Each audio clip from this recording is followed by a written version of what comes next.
जय श्री राधे कृष्ण। आप सभी का आपके अपने YouTube channel VK Mishra present में बहुत बहुत स्वागत है। आइए आज आप सब सुनेंगे गंगा दशहरा की कथा। ज्येष्ठ मास शुक्ल पक्ष की दशमी को, जिसे कि गंगा दशहरा के नाम से जाना जाता है, ब्रह्म पुराण के अनुसार ज्येष्ठ शुक्ल दशमी को हस्त नक्षत्र में स्वर्ग से गंगा का आगमन हुआ था। अतएव इस दिन गंगा आदि में स्नान, अन्न, वस्त्र आदि का दान, जप तप, उपासना और उपवास किया जाए तो 10 प्रकार के पाप, 3 प्रकार के कायिक, 4 प्रकार के वाचिक और 3 प्रकार के मानसिक दूर हो जाते हैं। इस दिन गंगा नदी में जाकर के गंगा स्नान करना चाहिए, माता गंगा का पूजन करना चाहिए, साथ ही भगवान शिव का, भगवान विष्णु का पूजन करना चाहिए। इससे अनंत फलों की प्राप्ति होती है। ज्येष्ठ मास शुक्ल पक्ष की दशमी तिथि प्रारंभ समय 15 जून 2024 दिन शनिवार रात्रि 2:33 यानी कि 16 जून के तड़के 2:33 से दशमी तिथि शुरू है और इसकी समाप्ति 17 जून 2024 दिन सोमवार को सुबह 4:44 पे दशमी तिथि की समाप्ति है। तो गंगा दशहरा का पर्व, जो कि सूर्योदय व्यापनी के अनुसार 16 जून 2024 दिन रविवार को किया जाएगा।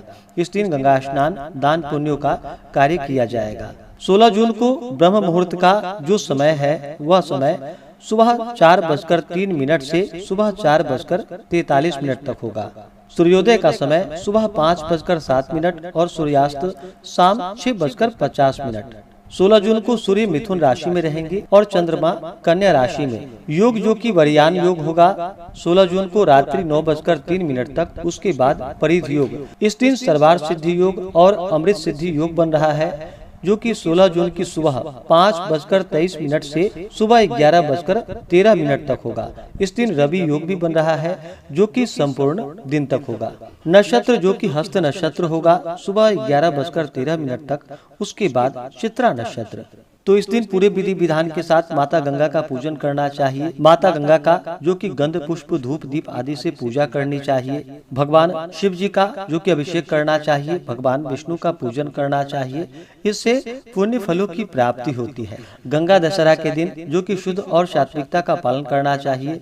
इस दिन तामसिक वस्तुओं का, नशीले पदार्थों का प्रयोग बिल्कुल भी नहीं करना चाहिए।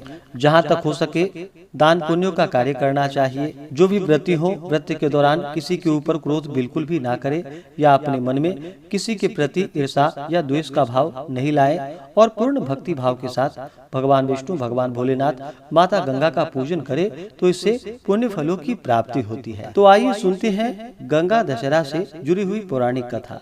तो बोलिए प्रेम से गंगा माता की जय, भगवान भोलेनाथ की जय, भगवान विष्णु की जय, सर्वदेवी देवता की जय। प्राचीन काल में अयोध्या में सगर नाम के राजा राज्य करते थे।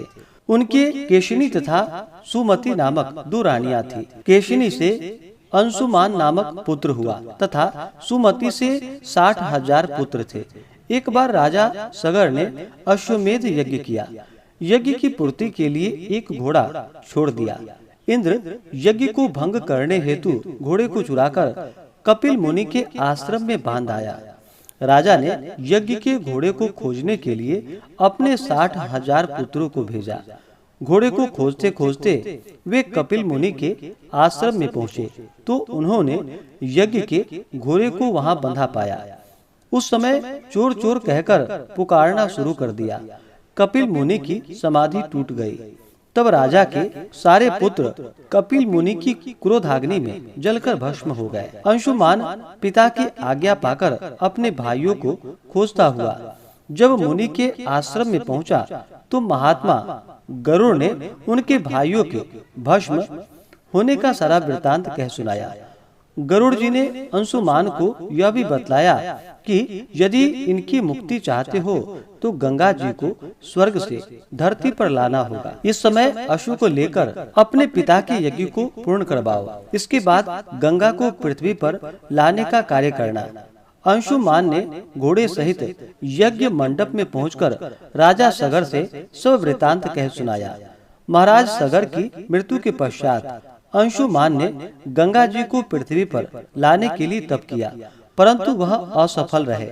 इसके बाद उनके पुत्र दिलीप ने भी तपस्याएं की, परंतु वह भी असफल रहे। अंत में दिलीप के पुत्र भागीरथ ने गंगा जी को पृथ्वी पर लाने के लिए गोकर्ण तीर्थ में जाकर कठोर तपस्या की। तपस्या करते करते कई वर्ष बीत गए। तब ब्रह्मा जी प्रसन्न हुए तथा गंगा जी को पृथ्वी लोक पर ले जाने का वरदान दिया। अब समस्या यह थी कि ब्रह्मा जी के कमंडल से छूटने के बाद गंगा के वेग को पृथ्वी पर कौन संभालेगा। ब्रह्मा जी ने बताया कि भूलोक में भगवान शंकर के अतिरिक्त किसी में यह शक्ति नहीं है जो गंगा के वेग को संभाल सके। इसलिए उचित यह होगा कि गंगा का वेग संभालने के लिए भगवान शिव से अनुग्रह किया जाए।